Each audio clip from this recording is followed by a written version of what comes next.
I'm the founder and CEO of Blockparty, and we are here to talk to everybody in the Ohio University Music Industry Summit about NFTs, what they are, and what they mean for the music industry. Before we start, I want to thank Ohio University and Josh Antonuccio for having us come out here and talk to you. I think we are all on this panel NFT experts, professionals, whatever you want to call it, for such a nascent and new industry. But as passionate as we are about music NFTs, we understand that when we talk to the music industry, nobody really, or not, many people really don't know what we're talking about just yet. So we've assembled professionals in this space to help explain what is NFT and why it matters for this industry. Joining me are Oana Ruxandra, Chief Digital Officer at Warner Music Group, Matt Medved, who is the co-founder and CEO of NTFnow, and Blockparty's very own Randi Edelson, who heads up our music client success team. So I'll give our panelists an opportunity to introduce themselves and hopefully share something that they've accomplished and impacted in the music world with NFTs or one of their favorite applications, beginning with Oana. Go ahead. Hey guys, hey everyone. Sorry I couldn't be there. We had Grammys over the weekend, so we've all just been traveling a bunch. Vlad, thanks for having me. So I lead digital over at Warner that can include anything from negotiating deals with our biggest partners to leading the way on what the future of music looks like and the future of the media ecosystem looks like. So we build partnerships, we build for the company, and we invest. So I've got the M&A team under me as well. I know we're going to get into it, so I won't go into too many details about our strategy, but we fundamentally believe that tokens, NFTs are going to be the foundations of all of our lives in the future, including of our music lives. And so we spend a lot of time working in the space, building in the space, and learning in the space. So happy to be here. Thanks. Matt, go ahead. Hey, thanks, Vlad. And yeah, likewise, I was also at Grammys over the weekend, so it's been a bit of a crazy travel time. I'm down in Miami now for the Bitcoin conference, and no, it's great. It's great to be here, even virtually. So yeah, I'm Matt Medved, co-founder and CEO of NTFnow. We're the premier digital media publication for NFT coverage and curation. Prior to that, I come from the music and media space. I founded Billboard's dance electronic music vertical back in 2015, which is how I kind of got down the NFT rabbit hole. Eventually, thanks to Blau, who's a DJ producer, also kind of a pioneer in the music NFT space. I also ran Spin Magazine as editor-in-chief, and was actually running content at Modern Luxury when Blau kind of pulled me down that rabbit hole in November 2020. And big believer in the future of music NFTs. Love seeing companies like Royal, which Blau founded, popping up and starting to really add interesting utility, allowing fans to really share in the value that they're creating, and be able to kind of unlock the power of digital ownership to turn fans into shareholders and ambassadors. So yeah, lots to talk about in this panel. I'm excited to be here. And Randi. Thank you both. I am Randi Edelson. I wish that I could say I'm not there because I was also at Fun Grammy things, but I'm joining you from my home because the virus that we've all spent the last 2 years trying to avoid caught me. But I'm happy to be here through my computer. So I joined Blockparty last year after spending the bulk of my career in the live side of the music industry. I started at Madison Square Garden, so working on their iconic, in the booking department, working on all of their iconic venues, making the concerts happen, and then moved over to the artist side, where I spent the last 6 or 7 years in artist representation at a major talent agency. So I love that I get to use that experience of artist representation to now helping artists and managers and label executives craft their Web3 and NFT initiatives as a member of the client success team here at Blockparty. And I'll just say that my favorite application is really how NFTs can be used to reward fans, because I think the music industry never really figured out a good way to do that. I think the only way previously fans were rewarded for their loyalty was, here's a pre-sale code to buy tickets to a concert, which, as we all know, sometimes still doesn't mean anything. Sometimes you still get shut out. So I love that in this case, you have instances where artists are saying, if you buy X number of my NFTs, here's some, unreleased music that no one else has access to, or you get to come to some shows and things like that. So I think that's really special, and I don't think there's anything out there that can compare to that. Thank you all. So with the intention of having all of us share some of our favorite applications of NFTs is before we even get to start talking about what is an NFT, why is it an NFT, I think it is important to demonstrate that even though this space is just in its early days and first phases, I could trace back the first applications of NFTs in the music business back to 2018. And it's been growing ever since. And as an example to that, we have professionals here that have been thinking about this stuff for years. At Blockparty, we use NFTs to ticket an R&B music festival in Miami in 2018. And that was really the first time we saw music fans engage with NFTs. Hilarity ensued. And then just a month later, Blau, who Matt mentioned, worked on a music festival in San Francisco that had a sort of badge, a fan engagement platform that they tested on the spot. And the music industry has been trying to figure it out ever since then. My favorite application of a music NFT was a DJ duo that I like a lot called Adventure Club. They took the first ever track they ever made. It was sitting on a hard drive, not released, and they decided to put it on chain.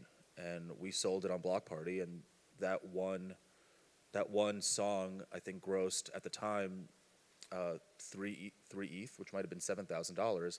They hadn't really seen that kind of money yet, from a single application of a song. And it was a collectible item. It was their first ever piece of music that they created as a duo. And I'm thrilled to have sent one of them over to Matt for one of his NFTs. But let's jump in, because I really want to start with Warner Music, because Warner Music, whereas if not everybody's heard of NFTs, everybody in this room has certainly heard of Warner Music Group. And it's exciting to see one of the majors get into NFTs, get into Web3 in the meaningful way that they have. So I'd like to start with Oana and ask you about the why. As a major label, what motivated you guys to get into Web3? I know that you see the future of Web3, but what are today's applications that you see? And moreover, this is something that I'm personally super interested in. What is the role of the record label in Web3? So Vlad, I'm taking issue a little bit with something you just said, which is that we got in after the Blau, or the music industry got into NFTs after Blau, right? I mean, I think that,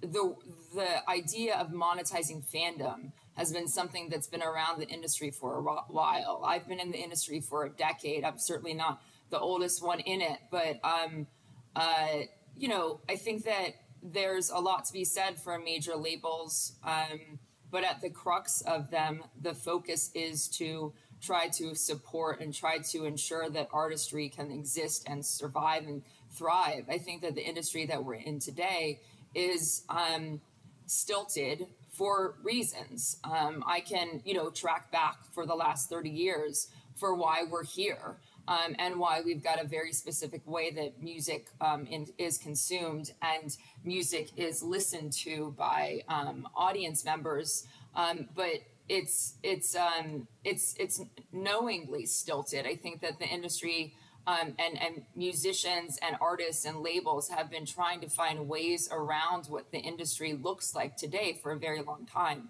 I got back to Warner. I was at Universal for few years. I got back to Warner in 2019, and we did our first crypto kitties then. We invested in Dapper then, right? Like, this isn't new for us. We've been in the industry as a company for 5 years. I've been trading in crypto for a lot longer than that. So it's not something that's unknown. It's a known being, and that's why you see Warner spending an enormous amount of time in the space, because it's so fundamental to our future, right? And I can go again back to the world that we're in today, which is fixed. People listen to music in a specific way that's been created for them. It's hard to be a fan. As Randy said, it's hard to spend money to be a fan. And those boundaries between fan and artist are starting to break down because of the technologies that enable them. But fundamentally, fans and artists have always wanted to come together, to create, to build, to experience. 100 years before recorded music was recorded music, patrons spent money on artists and created with artists. Fans were part of the experience. We've now put stages below artists and put walls between artists and audience. And again, I think that's what technology is helping to break down. So from our perspective, it's not this Web3 amalgam, NFTs, what are these crazy things, right? It's how does technology help to enable the consumer behavior that has always existed and that we're now trying to better enable and trying to enable artists to monetize. Like that's the crux of it, right? Absolutely. And how do you see Warner as one of the majors taking steps in that regard?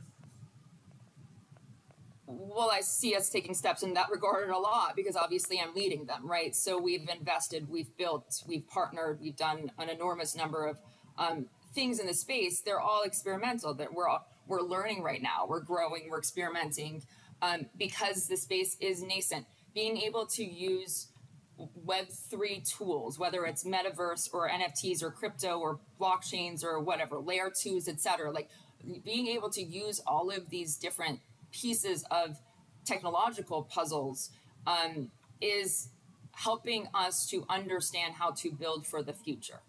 A label looks like something today because of the experience of listening to music today. It will look like something else in the future. Labels have had to adjust every decade or so for new technologies. This is a massive change in technology, and so we'll have to adjust. In terms of how labels fit in the space, whether it's labels or agencies or managers or whatever it is, what the future will bring is for artists is the need to create and build experiences with their community on more platforms and more diverse sets of content types. You know, songs and albums and final products will change to different audience members at different times, etc. And so that is a need that artists will look for help to build, right? Like, how do you build your narrative across all of these different platforms?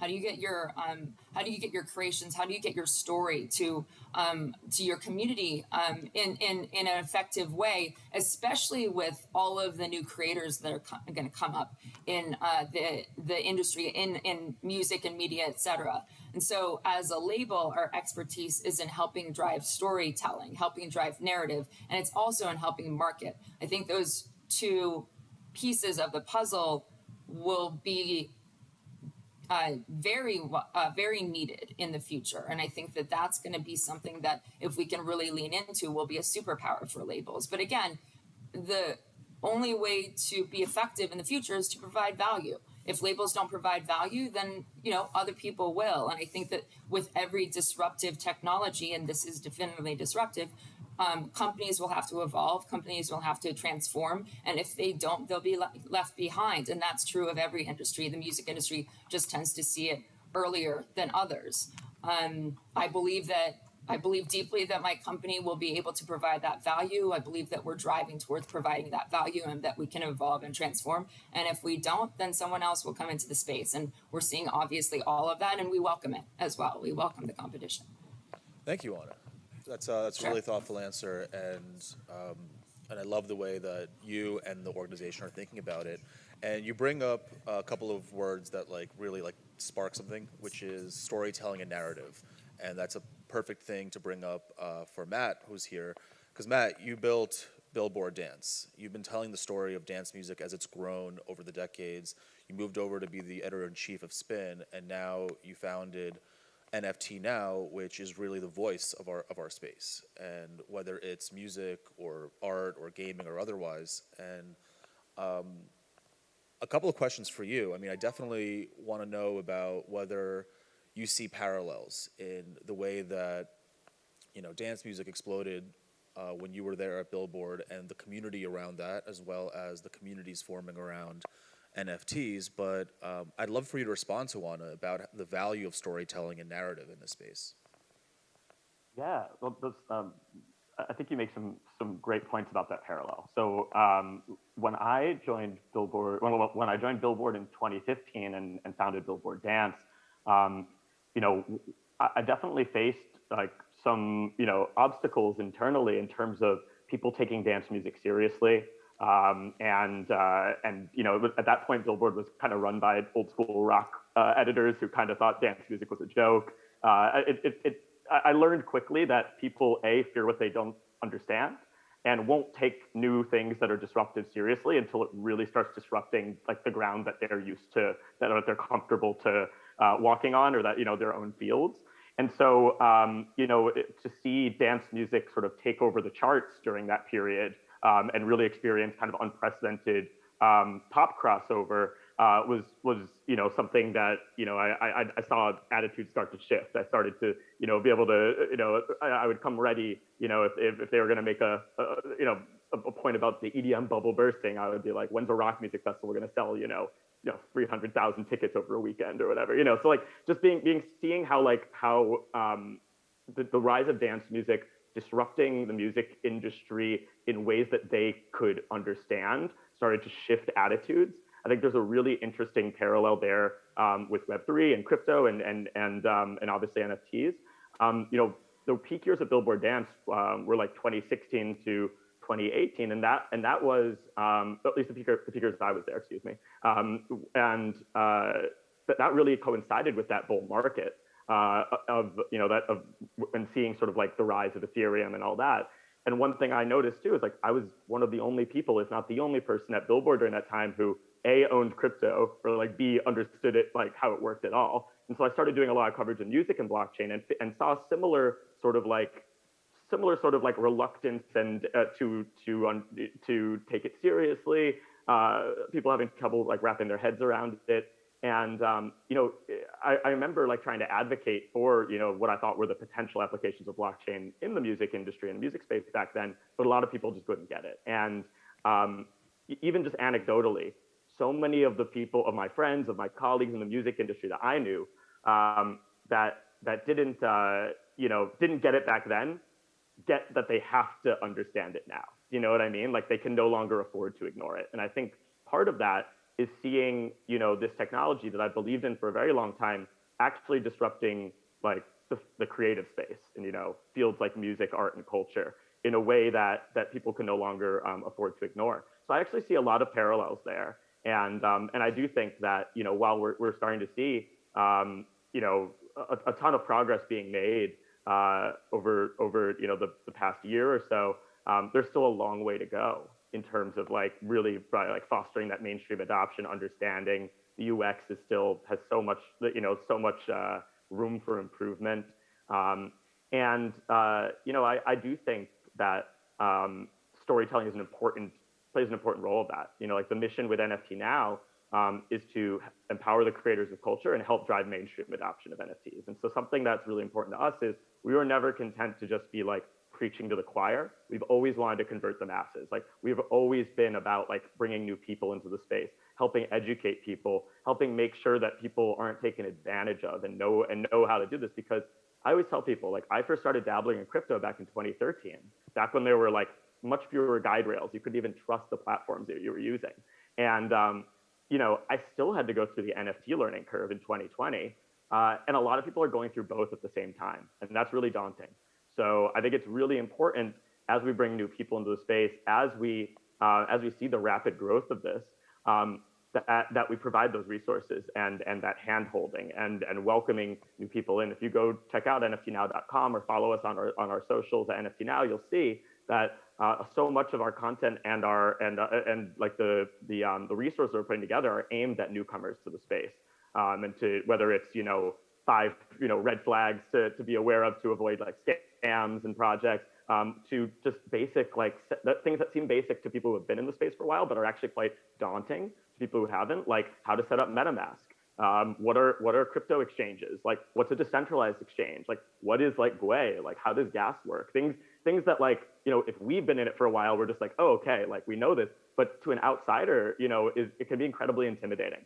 And so I think that the power of storytelling and the power of kind of bringing these things together is to A, educate, and then B, to inspire. One thing that I often say too is, I've been in media for a long time. I know how headlines work. Obviously, it's the $69 million sales, the big sales, like all of that catch a lot of the mainstream attention. But what actually excites me most about NFTs and their application here is like the kind of like these smaller, more unsung stories day to day of just like how these are changing artists' lives and creatives' lives. Artists being able to quit their day jobs to focus on art or music. Creators being able to make a living off their own creative vision instead of client work. Like that, those are the exciting stories to me that of just like empowerment and how this is changing the space. Independent musicians crowdfunding their next project instead of having to sign away so much of their royalties and ownership in a traditional major label deal. Like these are the sort of stories that excite me and inspire me, and they're the ones that we're trying to amplify with NTFnow to really help bring more people into this ecosystem. That's an amazing answer. And there's about like 3 or 4 things I want to jump into in detail there. But before we do that, for the benefit of our audience, I think we would really love to hear from Randi, because we want to go one level deeper into specificity of how artists are using NFTs. So Randi, you've been with Blockparty for about 6 months now. And in that time, you kind of came in green learning NFTs. And in the last month, you've run some really exciting NFT initiatives for Warner music artists. So I would love to hear from you about how somebody coming from the talent side is now working directly with artists, with managers, and bringing their Web3 ideas, bringing their NFT ideas to life. What's your experience from the trenches about how artists are using this? Yeah, well, to kind of touch on what Matt was saying, it can be incredibly overwhelming if you're trying to understand crypto and NFTs at the same time. You kind of don't know where to start, and I think that there's the fear that the fans won't know where to start. So talking to these managers, these artists, everyone over at Warner, and just explaining to them, you don't have to understand absolutely everything in order to get started in this space. Let's talk about the basics. Since I was green only a few months ago, I can kind of anticipate either what things they're, are going to gloss right over them when we're just having a basic conversation about the platform or about the basics. Even sometimes someone else is in the conversation and I might be able to go, okay, hold on. A gas fee is this, and it's going to apply if we're minting on Ethereum, but if we're going to do this on Flow, you don't even have to worry about it, and kind of go from there. But also just really explain things in a digestible way, because I was doing this research myself only a couple of months ago. And what I'm really finding is everyone we're talking to is so excited about learning this, even if it is overwhelming in the beginning, because at the end of the day, the creative possibilities once you do move into this space are kind of endless. There might be tech limitations in the beginning per platform, but this space is rapidly expanding. So you might have an idea that maybe we don't know that we can do on Blockparty right now, but maybe in a couple of months, either we can or someone else has a place for it. And there's such a community in this space that we can figure it out. And what I'm finding as we're talking to some of these people is, because there's a little bit of apprehension of, okay, do the fans understand this? We don't want to put something out into a vacuum that's going to alienate fans. So let's ease into the water a little bit. So we just did a really cool initiative with Spinnin' Records where they had, we worked with them and co-presented an event they did in Miami Music Week. And anyone who bought a ticket who came to that pool party, which was 12 hours of electronic music in Miami, they could get a free NFT just for coming. And this way fans who are interested but maybe know nothing about this can sign up on Blockparty, get this free NFT, use this as their entry point to learn more. And then the more that we do with Spinnin', we also have this little mini community of these first batch of people who got this free NFT.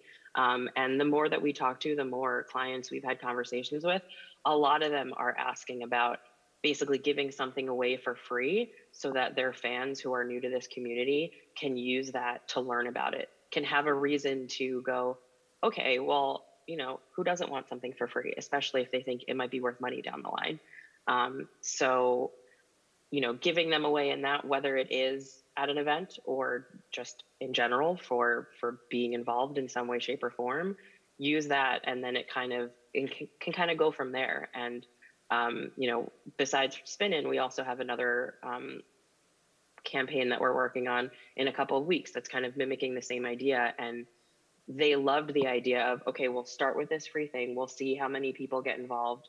And, you know, then we can sell something down the line. And that's been really exciting. And again, it's a creative way of building community, giving something to the fans for them to talk about. The fans are going to find each other, no matter whether you give them a space to talk or not, because that's one of the cool, incredible, amazing things about music is, you know, fans of the same artist, the same label, they're going to find each other. So let's put something out there for them to continue talking about. One of the things that I absolutely loved about the Spin-In Records activation in Miami was that Spin-In, we don't have to tell, like, we get to know about NFTs, but we don't know about Spin-In's fans. Spin-In knows about their fans. They know their culture better than anybody else does.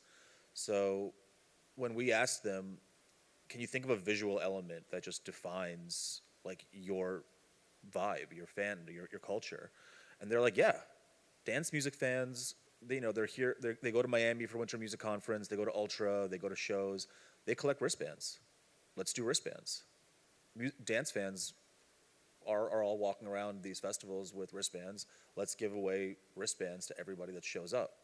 And it was a cool application in the sense that we didn't have to re-educate fans about what they care about. And once they were in the pool party itself, and it was 12 hours of electronic music, and it was awesome. But the cool thing is that as people are coming in and they're getting NFTs, we, the platform, are collecting wallet addresses because the NFTs have to travel somewhere. And I'll take a moment to kind of break down to the simplest possible terms what's going on with an NFT. A non-fungible token is in and of itself a token. And when it comes to cryptocurrency tokens, they sound complicated, but they really can only do two things. They can either be sent to a wallet or they get sent from a wallet. You can send or receive a token, basically. So in any one of these, anything that you do with a token, anytime you move it, there have to be wallets involved.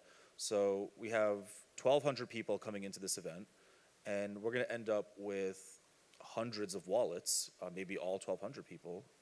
We have wallets that are receiving NFTs. So this speaks to a thing that a lot of folks in music marketing are already used to, is collecting data on the fans and knowing who to remarket to. However, we're not really interested in your name, your demographics, or anything like that.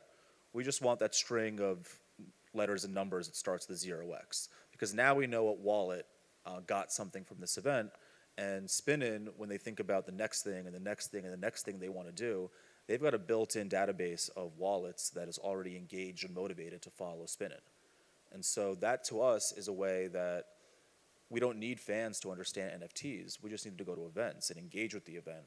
But when we think about what the future of Web3 holds for a particular brand, we can now help Spin-In build their next initiative or their next initiative based on a list of engaged wallets, which is exciting for us. So I want to open up the conversation to all three of you, and no particular order, but let's talk about jumping off of this example of what Spin-In did that was successful.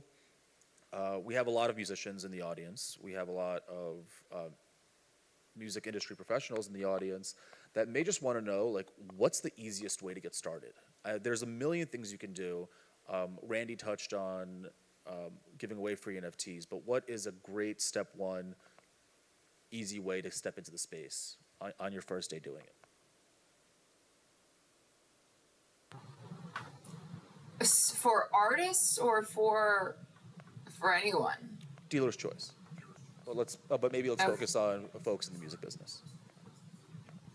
I mean, I think that, Matt was mentioning, Randy was mentioning, I think that there's the technical aspects of it, right? Getting a MetaMask wallet, buying a little crypto, buying an NFT, I think getting on Discords and spending a lot of time on Discords, probably way too much time, and becoming obsessive compulsive about your notifications on Discord usually ends up becoming a part of the process. Getting into, crypto Twitter usually becomes part of the process as well, and making sure that you're really in the know. But that's the technical side, right? And sorry, in an ENS domain, the .eth is, I think, something that is a big deal, and a lot of the big artists already have theirs bought by other people that will sell them for a hefty price back to them. So there's those technical sides of it. From our perspective, it's less about that technical side, right? I think that spending time in Discords and spending time with your community into the Discord is helpful and beneficial, because you start understanding what your community is doing. So from our perspective, it's a lot less about, hey, get a MetaMask wallet, get that crypto, like those technical things are high hurdles. I think for artists and for the conversations that we've had that have worked the best, it's, hey, here's your community and this is what they're doing and this is what they're engaging with. And how do you then use, whatever Web3 technical aspects to fit in that community and augment that community, right? As opposed to the other way around. And so for us, it's really talking about and Vlad, it's kind of something that you mentioned, like, who is your audience? Who's your community? What are they doing? What do they want to do? What do you want to do, right? And then how does Web3 fit into that? So from our perspective, it's a little bit kind of flipped. I'll also jump in here and say, as a founder in this space, we've been at Blockparty for a little over 4 years, and many of us at Blockparty had careers before Blockparty. And what is absolutely a very new thing is just how collaborative the space is. There's absolutely in all the myriad things that you could possibly do in Web3, in blockchain. Even if we do a lot at Blockparty, we can't do everything. So there's really not the same kind of competition that you see in existing platforms and fighting over users. As Randy mentioned, if we're meeting with an artist, I mean, these artists are the most creative people in the world, right? Especially by the time they've gotten to a place where they've built their brand and they've built their practice enough to be signed by a Warner or Warner affiliate. They're already at the cream of the crop, and they're coming at us with so much creativity, and we'd love to handle all of it, but oftentimes we can't do everything. So if it's something that we're not specifically able to accomplish, we'll call our friends over at POOP. I think that's something that you're working on right now, Randy. And by the way, there's going to be POOP opportunities for our happy hour later, and I'll see some of you there. But I think that's been really cool to me, to see this incredible collaborative nature where we all work together just to make these things work and just to get it to a place where people can use it. And we all kind of feel like maybe we'll compete later in the future, or maybe we won't. I think the companies that are actually failing in this space are the ones that are putting up the biggest walls. So when it does come to getting into this space and having technical questions, if somebody you're speaking to can't answer it, but they're also not willing to make a warm introduction to somebody who can, or direct you to a Discord that talks about it, and that's probably a red flag. And so I'm going to kick it back over to Matt, who I think is, at this point, has probably talked to every artist in the NFT space.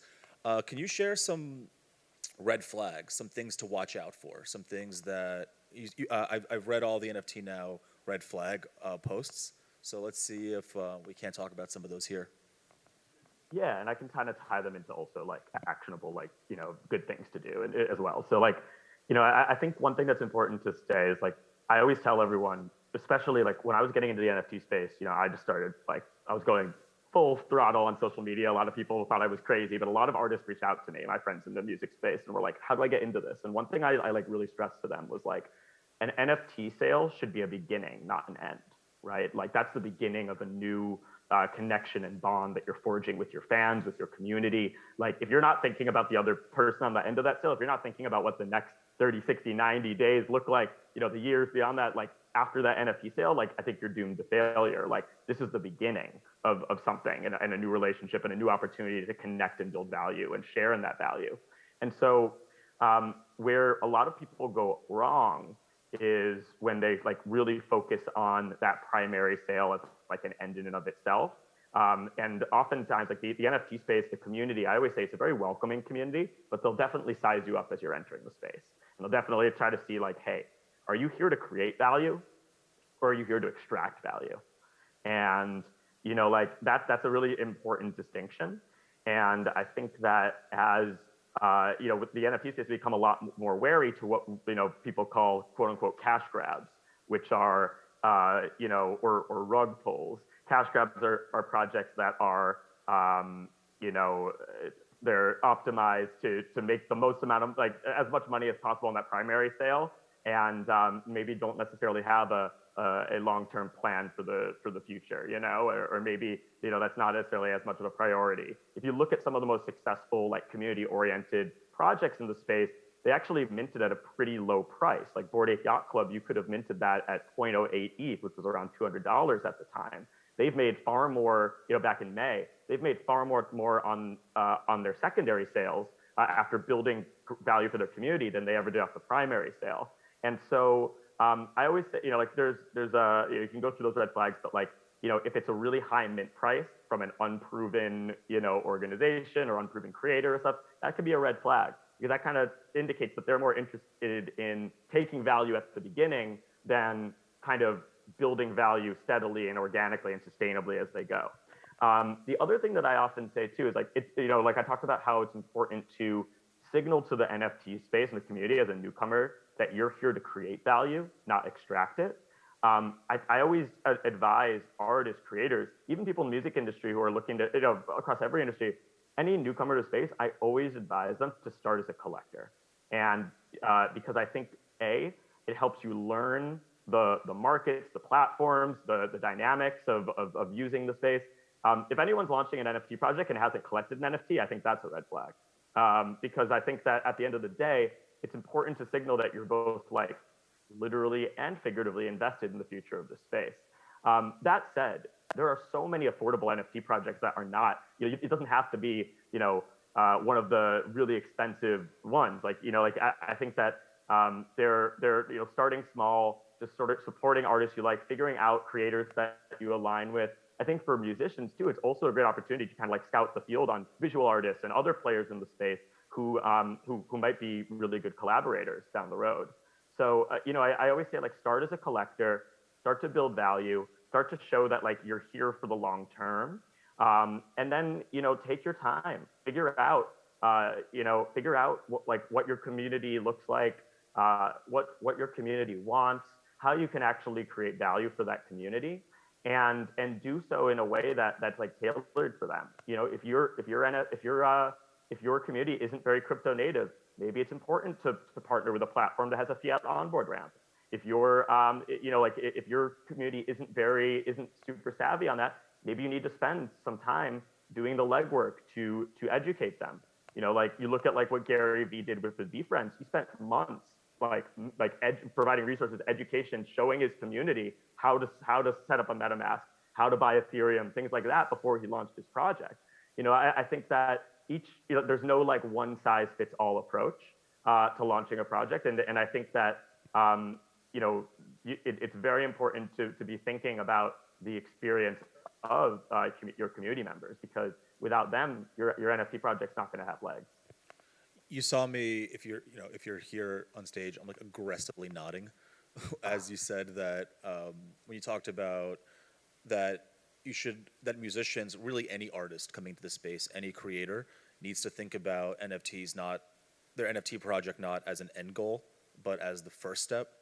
that is absolutely, I mean, that's really comes down to virtually every conversation we've had with a Warner artist to this point, which is we really will not do one-offs because that's not serving the artist and it's not really serving their fans. And usually we'll share resources like NTFnow with a lot of artists to start thinking about a long-form strategy. And we've been very privileged that most artists actually are thinking about this as a multi-year, multi-layer campaign. And you mentioned how for an audience that isn't crypto savvy, there are platforms like Blockparty that provide a fiat on-ramp that can do low-cost NFTs because we have a different blockchain capability than just Ethereum, or we were able to offer people email login instead of having to have a MetaMask wallet, so you can learn that kind of stuff after the fact. So something that we're passionate about and something that gets me very excited as whenever I see it is when somebody buys their first ever NFT on Blockparty. Like that's for me, that's a win. But then after that artist does their first NFT on Blockparty, maybe they might try a different platform or a different initiative or keep moving around.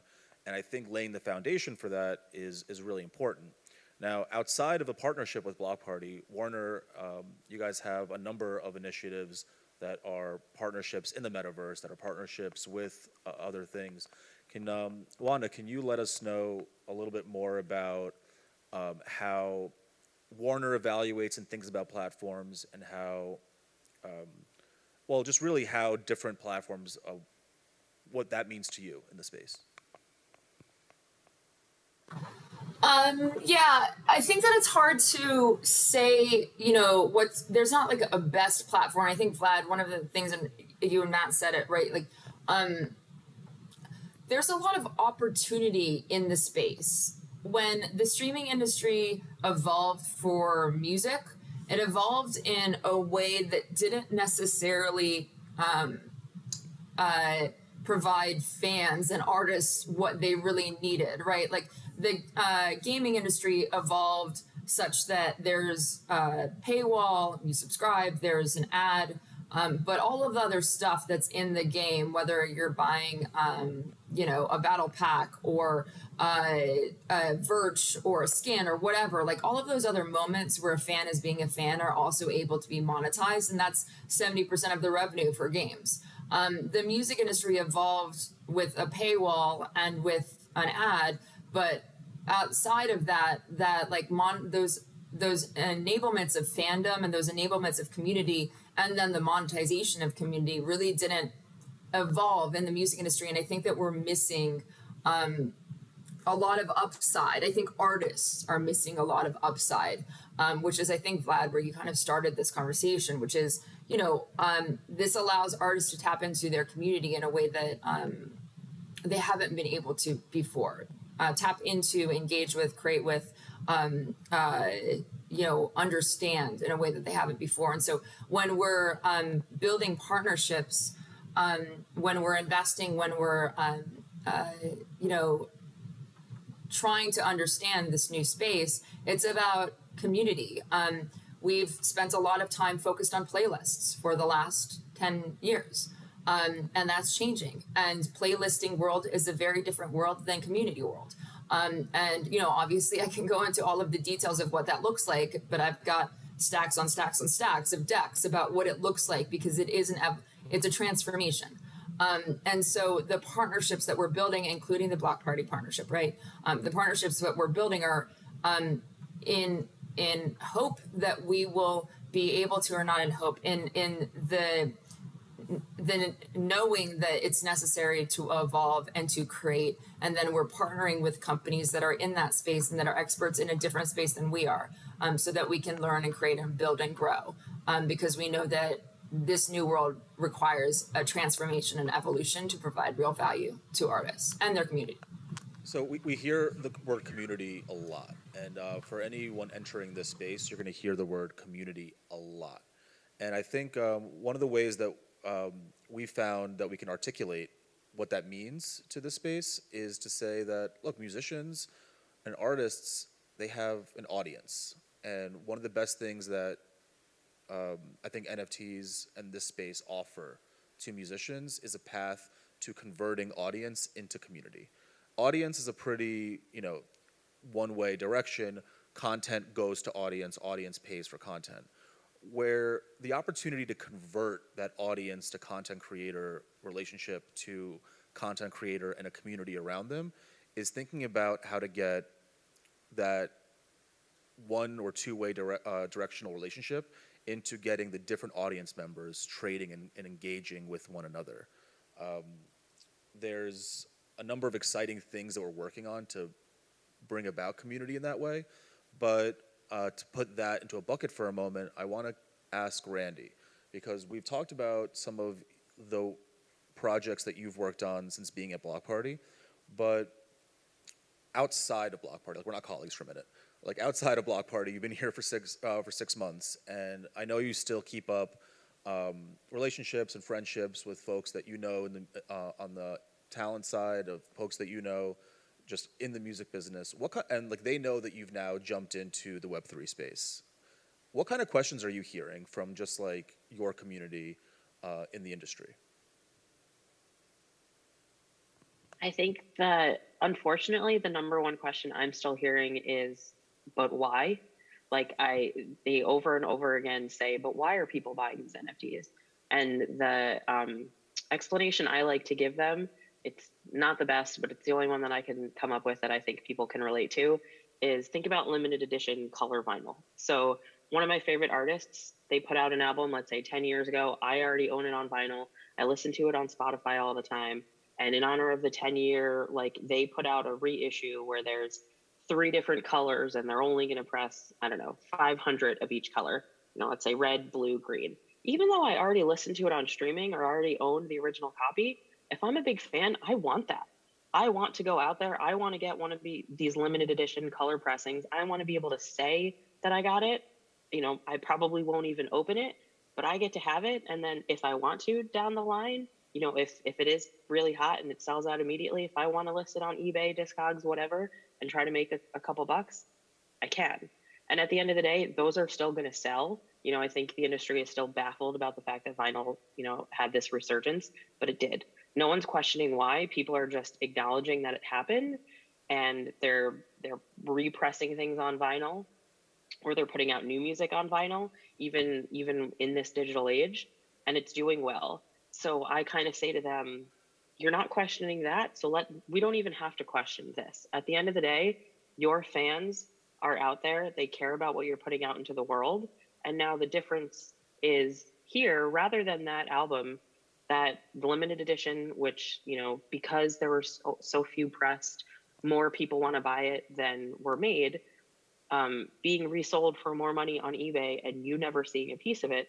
Now we're putting out this cool collectible content out into the world that every time it moves, you as the creator, you as the label, whoever you want to look at it, you get to profit from that again. And again, there isn't a lot out there that many industries have found a way to continuously make profit, but it's not about like the profit in this case kind of just is the secondary.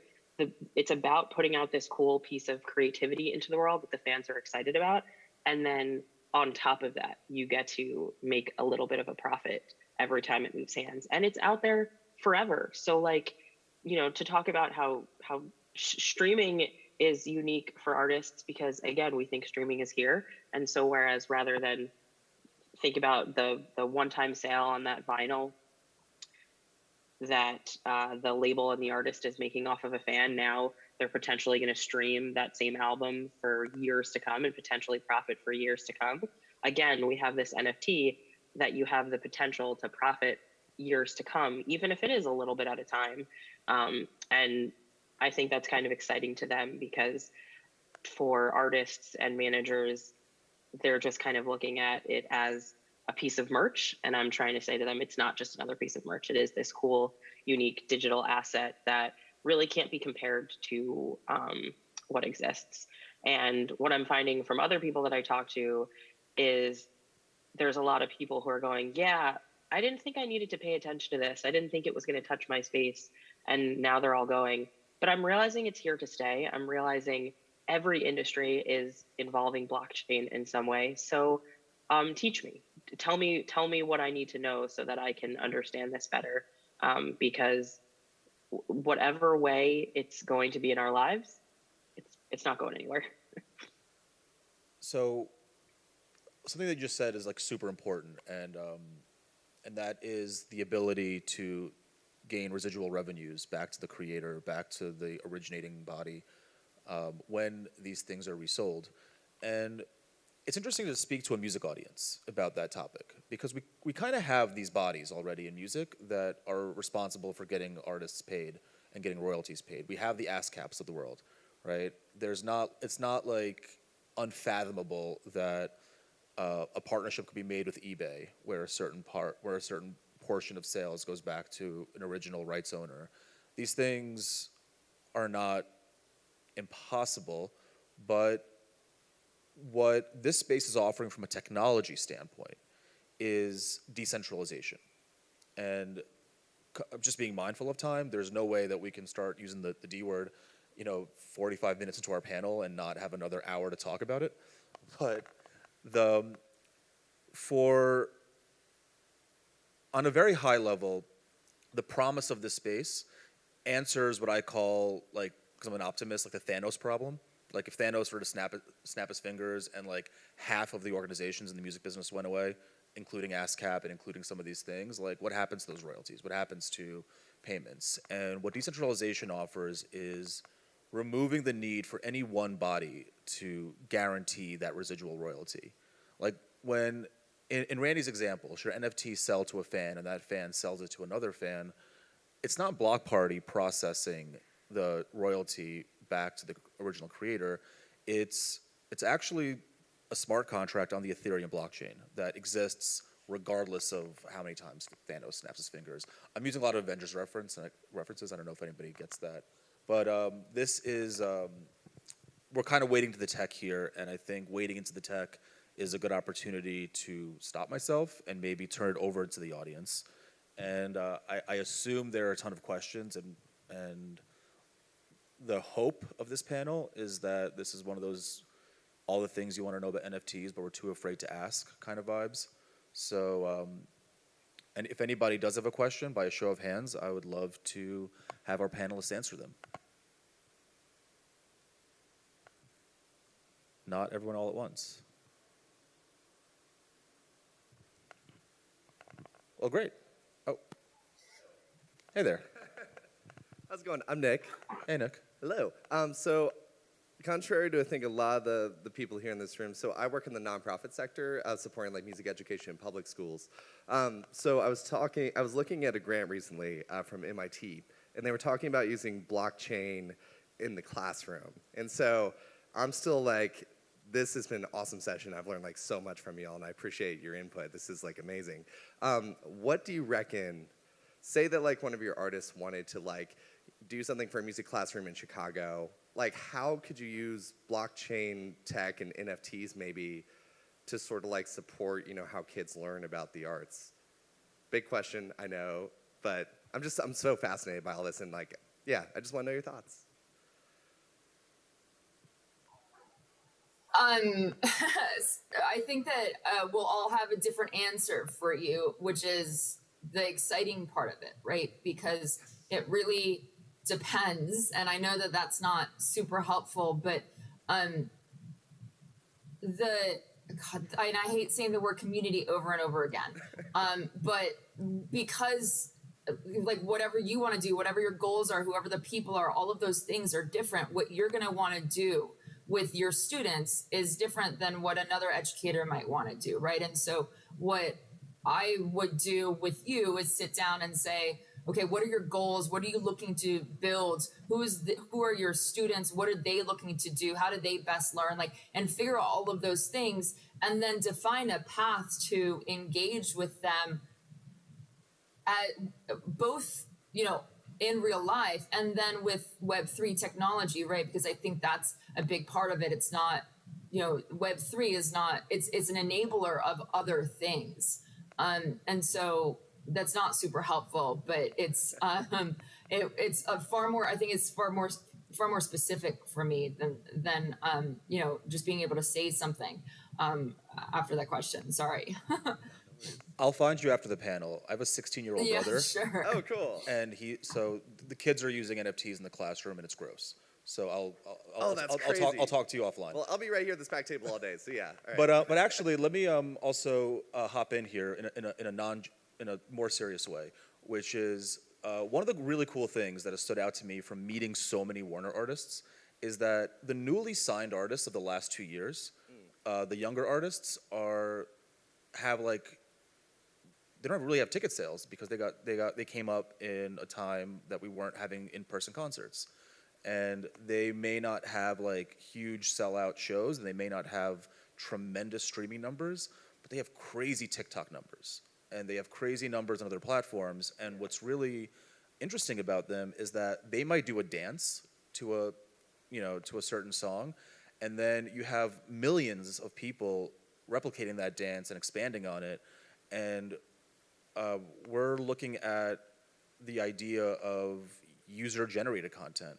And what about, it's getting so easy to mint NFTs that what if we can start thinking about this as not just the artists creating NFTs for their fans, but the fans creating NFTs to their artist or in tribute to their favorite artists. So one of the things that I'd love to see in classrooms is a more wholesome approach to minting NFTs. Yeah. And we can talk, but again, we can talk about that further offline. I'll come find you. Right on. I appreciate you. Thanks so much. Hi, over here. Oh. In the Bitbird sweater. Yeah. Go My ahead. name's Jack, and I was wondering, as an aspiring artist or as someone maybe even advising an aspiring artist, someone who hasn't put out any content yet but wants to, is the NFT space big enough right now that you would recommend even starting out as, an NFT release or starting by minting an NFT to a very small community? Or would you recommend maybe more of a more mainstream release? I can jump in on that. I don't think it's a binary. I think you do both at this stage. Like I don't think that releasing an NFT, I don't think at this stage dropping a music NFT eliminates the need to still be on streaming services and do proper campaigns around that. I think I think Randy did a good job of explaining why like an NFT is, serves a different need. Buying an NFT as a fan serves a different need than like just streaming a song. I think you need both components, for distribution reach. But I would encourage you to get involved because the space is only growing, the waters are only rising, and artists who are early adopters tend to get rewarded in this space.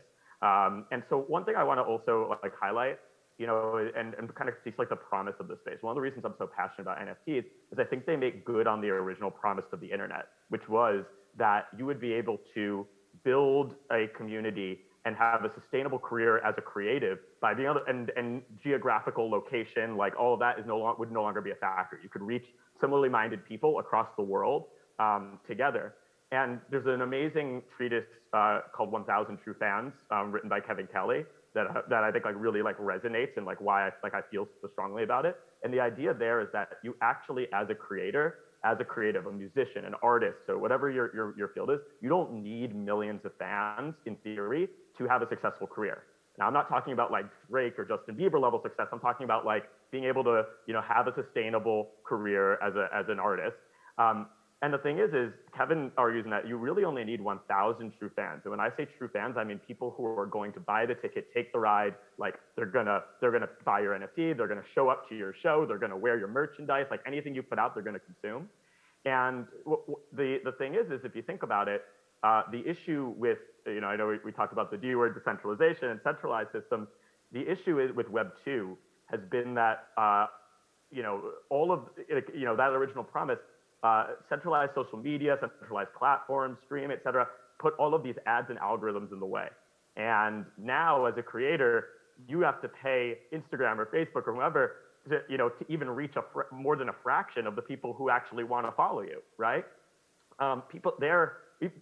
Creators have been providing their own content for free in a likes and comments-based economy, to build an audience as a means to the end of monetizing it, rather than like being and so it's been the centralized platforms that have been kind of dictating the transfer of value and taking a lot of that value.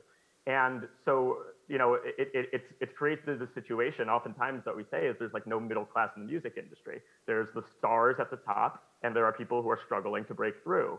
And it's created a climate where like you need scale to reach to really be able to move the needle. And what's amazing about Web3 is that, you know, being able to create these direct bonds with fans, if you think about, and being able to build community as an end in and of itself, and then directly monetize with your community by allowing them to share in that value. So like, for example, you know, if you are a musician who has a small but dedicated community, you have those 1,000 true fans, and you release a music NFT at a $100 price point, that's $100,000 of revenue, which is far more than a lot of my like independent musician friends have ever seen from the streaming services, right? And so like and then the other thing that's really critical is being able to know who your fans are. One thing that like when I first was getting into NFTs, when I had that phone call with Blau, I asked him, I was like, why are you so passionate about this? Like, I know what an NFT is, but what makes you so passionate? And part of it, he was like, I can actually reach my fans. He was like, if I have a show in Mexico City, I know I have fans in Mexico City. Spotify tells me I get this many thousand streams from there, but I can't reach them. I don't know who they are. Spotify has that data, not me. You know, but what's amazing is if you can know in real time at any time, you can take a snapshot of all the wallet addresses that hold your NFTs, and you can reward them. You could send them an invite. You could send them, you know, like kind of like a special thank you, like bonus thing for being a part of that. You can reach them, and you don't have to depend on any ads or algorithms or any of that. And so, like, I actually think as a musician, the fact that that it's still very nascent is actually works to your opportunity. Now is a great time to be jumping into the water, starting to build that community, that Web3 native community. Even though it's small, you're going to get far more out of it, you know, per follower, per fan, than you will playing like the old game with Web2. That makes a lot of sense. Thank you. As a follow-up note to that as well, I would encourage you to reach out to some musicians that are kind of natively releasing their music in the Web3 space. Everybody is so welcoming and everybody is so just available. Ed Balloon, Ollie Channon, those are two musicians that have released their first tracks as NFTs, and the NFT world sort of rallied around them. DM them. They'll be glad to talk to you. We are coming up on time, and we have one more question, so go ahead. Thank you. This is an incredible panel. I'm really enjoying it. Thank you so much. My name's LJ. I'm the founder of Comuse, and I advise Blockparty as head of people and culture. And as a 27-year music industry vet and working 13 years in music tech, we've had a historical challenge of being underrepresented as women, people of color, BIPOC. It's still today a huge challenge. I believe women still only make up 24% of the music industry as a whole. And the crypto world has a similar challenge of coming from this bro culture. And so I wanted, since you are, all four of you are amazing forces of nature, I wanted to just ask an open-ended question of how do you envision empowering women and underrepresented communities moving into the NFT space? Thank you. Thank you. Would anybody like to, Oana, go ahead. I'll try, but it's a great question, and it's a tough question. It's as you said, the music industry has had a history of being led by a certain type of person, right? And it's not a person necessarily that's me. I'm an immigrant that moved here from a war-torn country, and the way that I was able to get to where I am is by being a force of power, right? Like of nature. I wake up every day and I bulldoze shit. And that's kind of where I am. But my focus is, and I think a lot of focuses of people that are newly in the industry, is by enabling the next wave of talented, diverse people. What's crazy about the music industry is that the artists that we enable are such a diverse set of artists, and then sometimes the people within the industry are not as diverse and don't reflect that diversity. And I think that that has to change. That needs to change. Today, you see, I think stalwarts in the business that are trying to lead the way and trying to make change, and it's by by force of power.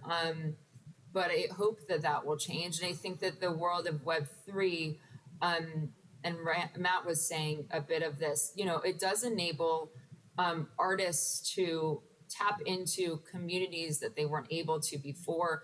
This idea of only global artists really being able to make a living on streaming services, I think will change. I think that will create more change in the industry. So I'm hopeful that with the change in how the economics of the industry work, with the change in how the structure of the industry works, you'll see a real change in the people and the diversity there. But it's a great question. It's a tough question. I'll add to that that everyone has talked about how welcoming and supportive the NFT and Web3 community is, and I like being able to spread that information so people know they're welcome here, because the music industry is known for doing a lot of gatekeeping. It's not known for being super, as we've talked about, inclusive. And so making sure that people know who aren't super familiar that it doesn't matter what you look like and who you are, we want you in this community, because that helps, other types, jump in and get involved. Speaking from the crypto bro community, real quick, I think there are some soft barriers that exist in the space, and how to get access to VCs, how to get funding, how to sort of the soft powers that be. And what you're seeing recently is, yesterday a 19-year-old artist made $20 million from their artwork without intermediary. And you're starting to see projects like Bored Apes that have become such behemoths that started in a very, at a low mint price, but now you have the VCs buying into those communities instead of investing in them. The best thing that the crypto culture can do is continue to encourage artists of all walks of life to monetize their work in a direct-to-consumer way, because it's going to cause artists to blow past the powers that be, and hopefully behave like Oana, who is a bulldozer by nature. Matt, you were saying. Yeah, no, that's great points across. I just wanted to echo and say, one of the things that is so inspiring about the NFT space is how it has been disrupting gatekeepers and hierarchies that have been entrenched, which are largely white, male, cisgender, and there's a reason why artists and musicians have largely, if you look at the makeup, you look at festival lineups, you look at all that, there's a reason why, they aren't more diverse and why there isn't better representation. And so we have a real opportunity with Web3 to build a more inclusive space. And it would be an absolute shame if we squander that opportunity and just rebuilt the same traditional hierarchies and inequities that we've seen prior to Web3, right? We look at what's happened in the art world. The major auction houses went from holding all the keys and basically deciding, and the big galleries, it's deciding which artists got exposure, to having to scramble to keep up with artists that are getting, that are doing it on their own. I think we're going to see a lot more of that in the music industry too. And I think everyone in the field has a responsibility to ensure that we are uplifting and empowering diverse voices. And there's really no excuses for simply rebuilding the same inequities that have existed. Thank you all, and thank you, LJ. That's an incredibly meaningful question. We are at time, so I want to thank our panelists for bringing the extraordinary amount of value they brought today, and experience and guiding voices. I've been doing enough of these panels to know that there's just absolutely no way we can do anything more than scratch a very shallow surface of all there is to talk about in this space. So using that experience, Blockparty teamed up with CoMuse to host a happy hour this afternoon at 5:30. Venue TBA, I think we have some weather issues. Second floor Baker Theater. Isn't this the Baker Theater? Oh, well, it's here at 5:30, and we'll be Blockparty team will be here. One of the best community managers and artists in the business is here with us. Some of our developers are here with us. We're going to be able to answer all of your questions and more in a happy hour setting. So please, if you have more questions, if you want to learn more about it, join us this evening. And once again, thank you so much, Oana. Thank you so much, Randy. And thank you so much, Matt, for joining us and sharing your experience today. Thank you all. Thank you, everyone.